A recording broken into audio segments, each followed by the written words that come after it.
Hello, beautiful souls. Welcome back to Discover Your Dreams. This space is rooted in the grounded life philosophy, where inner peace becomes the foundation for purposeful living.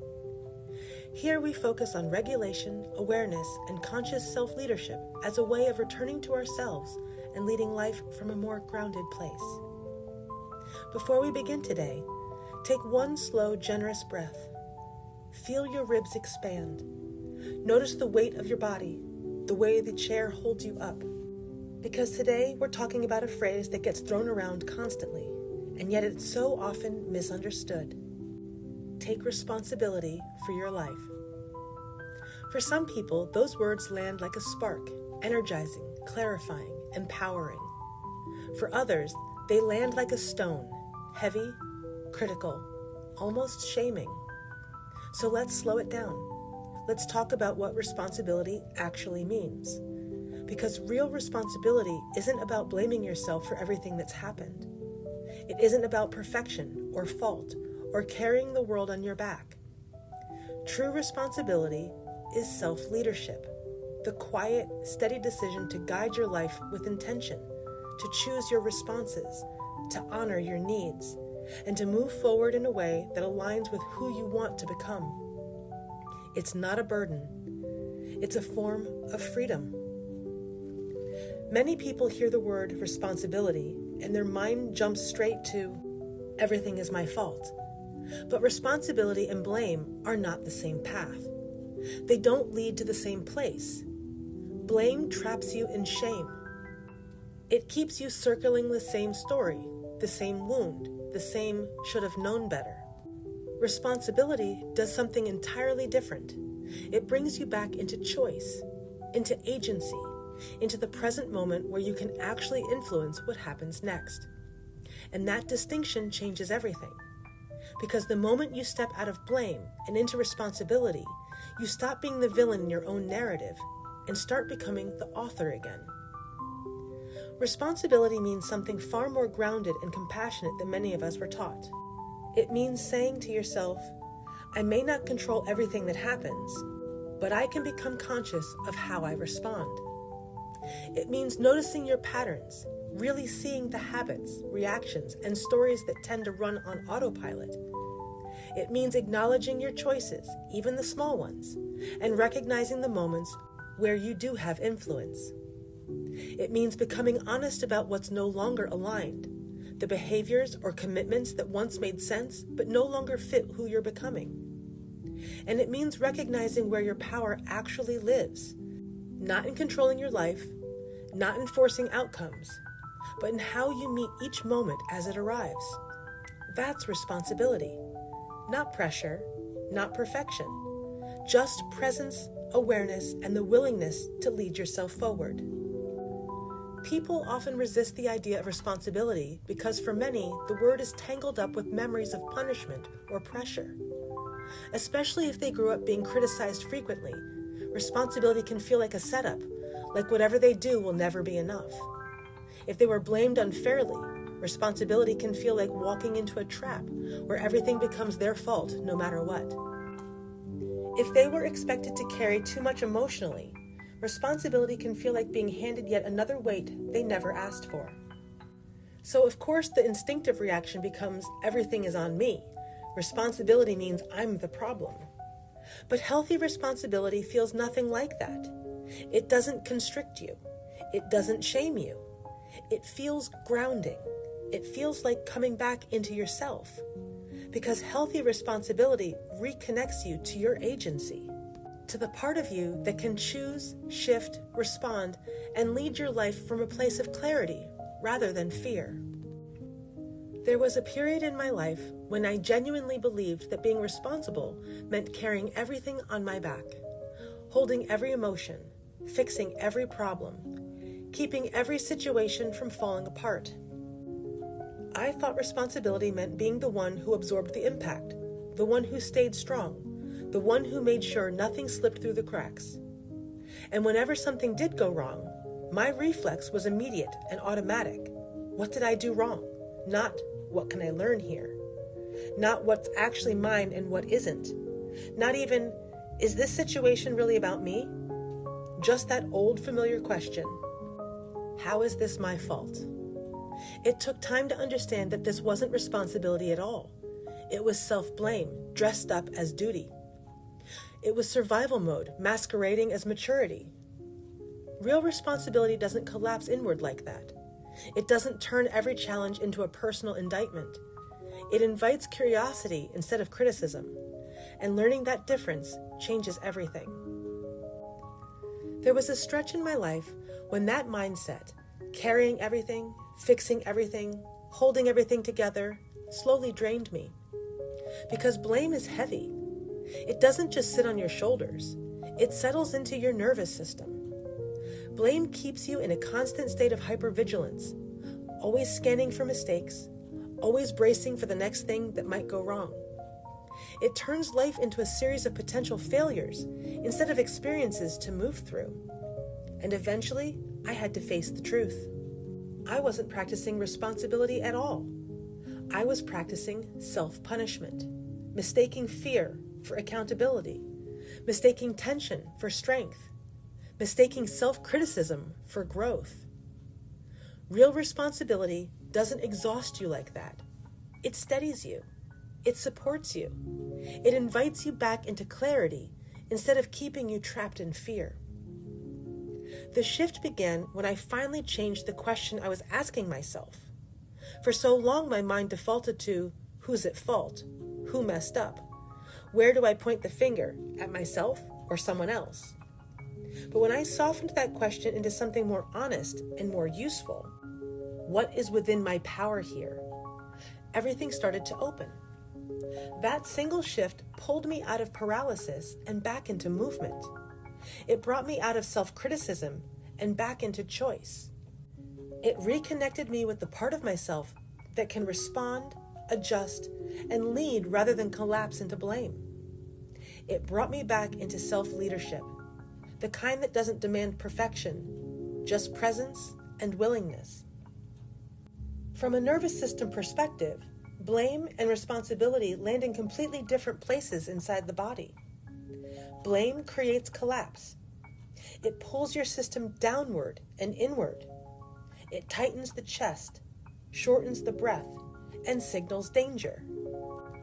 Blame tells your body, you are the problem, and your nervous system responds by shutting down, withdrawing, or bracing for impact. Responsibility, on the other hand, creates regulation. It brings you back into steadiness, into presence, into the part of your physiology that can think clearly and act intentionally. Why? Because blame says, I am bad. It attacks your identity. It leaves no room for growth, only shame. Responsibility says, I can respond consciously. It shifts the focus from self-judgment to self-agency.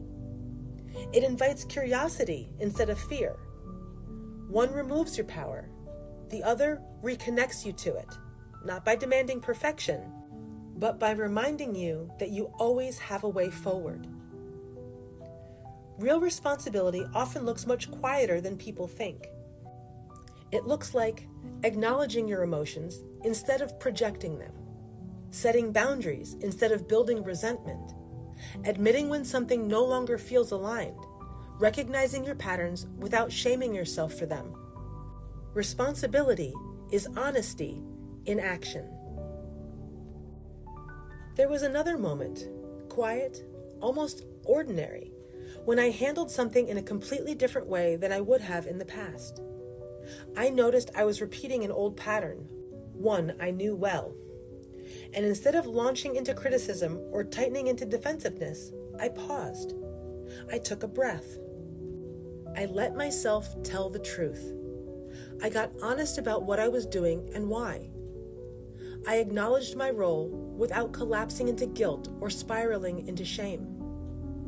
I didn't make myself the villain. I didn't make the situation bigger than it was. And because I stayed grounded instead of reactive, I was actually able to change the pattern, gently, intentionally, without force. That was the moment it clicked for me. Responsibility isn't about attacking yourself or proving you're the one to blame. It's about staying present enough, steady enough, aware enough to respond differently than you did before. That's where growth happens, not in punishment, but in presence. This is where sovereignty truly begins, not in perfection, not in control, not in mastering every detail of your life. It begins in the quiet willingness to say, I want to meet my life consciously, not reactively, not from old wounds, not from fear. That willingness is power, not the kind that forces outcomes or dominates circumstances, but the kind that rises from within, steady, grounded, awake. It's the power that comes from awareness paired with responsibility, from seeing clearly and choosing intentionally, from leading yourself rather than being led by habit or survival mode. That's sovereignty. Not force, not dominance, just the deep-rooted strength of showing up with presence and choice. Let me ask you something. When you hear the phrase, take responsibility for your life, what happens inside you? Does it feel empowering, like a spark, a reminder of your agency? Or does it feel heavy, like pressure, expectation, or a weight you're supposed to carry alone? If you're willing to share, drop one word in the comments, power or pressure. That difference matters more than most people realize, because how those words land in your body tells you everything about your relationship with responsibility, whether it feels like freedom or like a burden you were never meant to hold. Let's try something simple together. Think of a current challenge in your life, something real, something present, something that's been tugging at your attention. Now gently separate these two questions in your mind. First, what is not mine to carry? What belongs to circumstance, to other people's choices, to timing, to life itself, not you? And second, what is within my power to respond to? What small action, shift, boundary, or perspective is actually yours to choose? Feel the difference between them. Blame blurs everything together and overwhelms the system. Responsibility separates the noise from the truth.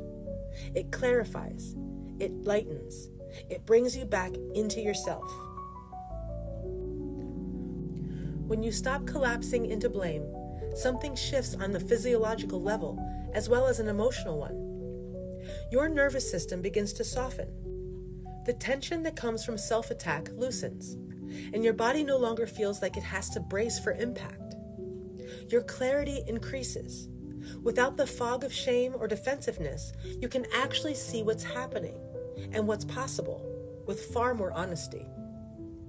Your choices become more intentional. You're no longer reacting from old wounds or fear. You're choosing from awareness, from steadiness, from the part of you that can respond rather than protect. You stop reacting from shame, and you start responding from awareness, which is where real change, real agency, and real responsibility live. You are not responsible for controlling every outcome in your life. You're not meant to manage every variable, predict every twist, or hold every moving piece together. What is yours to hold is much simpler and far more powerful. You are responsible for your awareness, for noticing what's happening inside you and around you without immediately collapsing into old stories or reactions.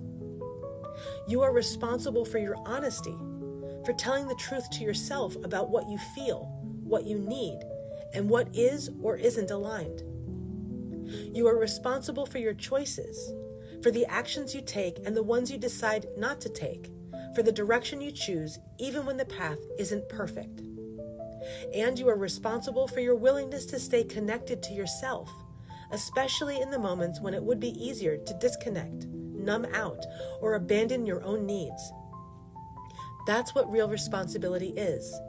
Not control, not perfection, but conscious self-leadership. Responsibility is not punishment. It's not a sentence, a burden, or a verdict on your worth. It's the moment you realize, I still have agency here, even if the situation is hard, even if the outcome isn't guaranteed, even if you can't control every piece of what's happening. That realization shifts everything. It changes the way you move through your life, from reacting to choosing, from tightening to grounding, from feeling powerless to remembering that you still have influence over your next step. That's the heart of responsibility. Not blame, not pressure, but the quiet return to your own power. You don't have to blame yourself in order to take responsibility for your life. Blame only tightens your body and narrows your perspective. Responsibility does the opposite. When you choose to respond consciously instead of reactively, you step back into your power, not by forcing anything, not by controlling everything, but by meeting the moment with awareness. That's the shift, not self-attack, not self-pressure, just the quiet strength of choosing how you want to show up. I'll see you next time.